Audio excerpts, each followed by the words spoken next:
सभी लोगों को प्रणाम, पहला नमस्कार, जय श्री राम। आज आगे की कथा आप लोगों के सामने। छोटे भाई लक्ष्मण और सीताजी सहित प्रभु अपनी पर्णकुटी में ऐसे विराजते हैं मानो भक्ति, ज्ञान तथा वैराग्य देह धारण किए सुशोभित हों।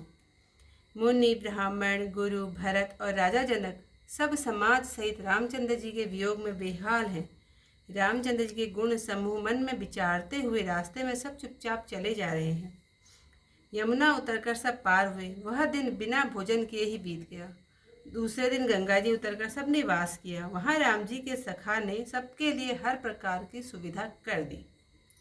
सभी ने उतरकर गोमती जी में स्नान किया और चौथे दिन अयोध्यापुरी में आ पहुँचे।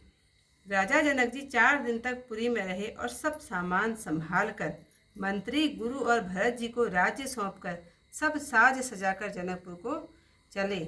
नगर के स्त्री पुरुष गुरुजी की शिक्षा मानकर सुख से श्री राम जी की राजधानी अयोध्या में रहने लगे। श्री राम दर्शन के लिए सब लोग नियम और व्रत करते हुए भूषण और सब प्रकार के सुख छोड़कर अवधि की आशा से जीते हैं। भरत जी ने मंत्री और अच्छे सेवकों को समझाया। वे शिक्षा पाकर अपने अपने काम पर लग गए। छोटे भाई शत्रुघ्न को बुलाकर शिक्षा दी और सब माताओं की सेवा उन्हें सौंपी।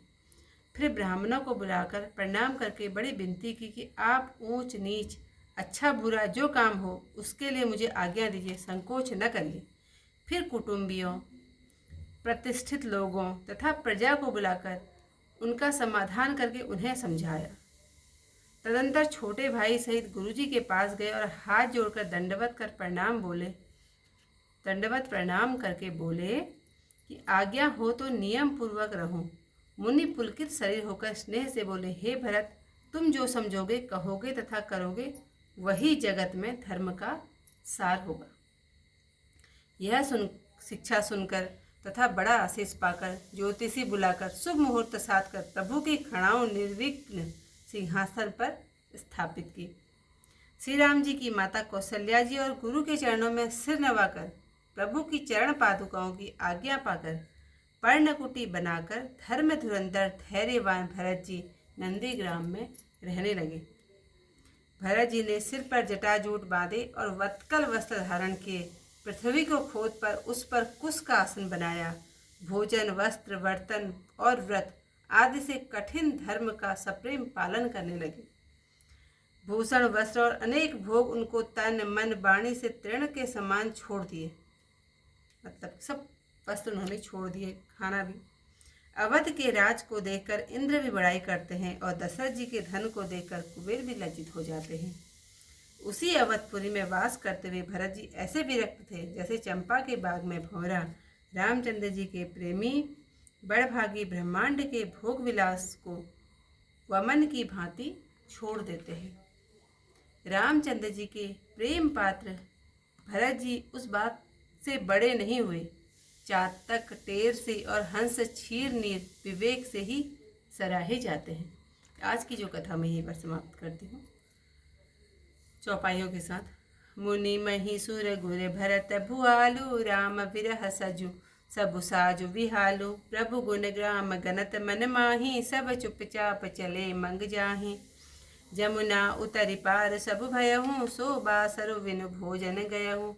उतरि देव रसि दूसर बासु, राम सखा सबकी न सुपासु। सई उतरी गोमती नहाए, चौथे दिवस अवधपुर आए। जनक रहे पुरवासर चारी, राजकाज सब साज संभारी। सौंपि सचिव सुर गुर भरत ही राजू, 13 होती चले साज सब साजू। नगर नारी नर गुर सिख मानी, वसे सुखेन राम रजधानी।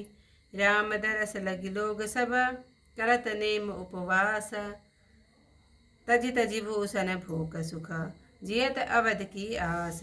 सचिव सुसेवक भरत प्रबोधे, निज निज काज पाए सिख ओधे। पुनि सिख दीनी बोली लघु भाई, सौंपी सकल मातु सेवकाई।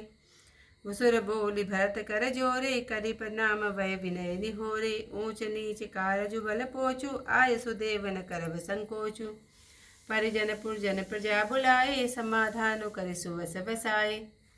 सानुज गे गुर गेह बहोरी, करि दंडवत कहत कर जोरी। आय सो होय तरहो सनेमा, बोले मुनि तन पुलकि सपेमा समुझव कहब करब तुम जोई धर्म सारो जग होई सोई सुन सिख पाए असीस बड़ी गनक बोल दिन साधि सिंहासन प्रभु पादुका बैठा रे निरुपाधि राम मातु गुर पद सिरुनाई प्रभु पद पीठ रजाय सुभाई नंदी गाँव करी परन कुटीरा कीन निवास धर मधुर धीरा जटाजूट सिर मुनिपट धारी मही खनि कोस साधरी सवारी अस वसन वासन वित नेमा करत कठिन ऋषि धर्म सपेमा भूषण वसन भोग सुग भूरी मन तन बचन तजे तिन तूरी अवध राजु सुर राजु सिहाई दशरथ धनु सुनि धन दु लजाई